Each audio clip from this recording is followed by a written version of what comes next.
Mais beaucoup de gens ne le comprennent pas peut-être. Et même avec ces accords, la France choisit dans nos États des élèves officiers pour aller les former. C'est à travers ces mêmes accords. Mais en réalité, ces officiers qui partent se former pour la plupart, pour la France, ils viennent pour servir l'État français dans leur pays. Ils ne viennent pas pour servir nos pays. Ils les forment pour qu'ils viennent servir les intérêts de l'État français. J'en veux pour preuve, lorsque nous nous sommes révoltés, beaucoup d'officiers au Burkina qui ont été formés en France ont été immédiatement contactés pour leur dire que c'est le moment de se mettre en action parce que vous avez été formés pour ça, pour servir les intérêts de la France. La plupart de ces officiers nous ont rendu compte, nous avons pris acte et nous continuons de suivre.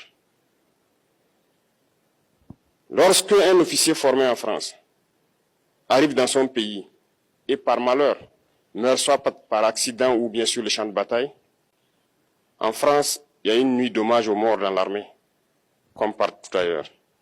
À la nuit d'hommage aux morts, on cite le nom de l'officier en question et on dit « mort pour la France ». Il ne le forme pas pour servir son pays, il le forme pour servir leur État. Et dans beaucoup d'États africains, il y en a plein de ces officiers. Combien sont patriotes, Dieu le sait.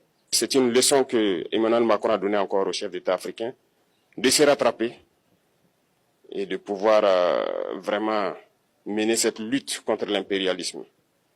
Mais en plus de ça, il a aussi insulté tous les Africains dans ses propos. Il y a une partie qui a retenu mon attention.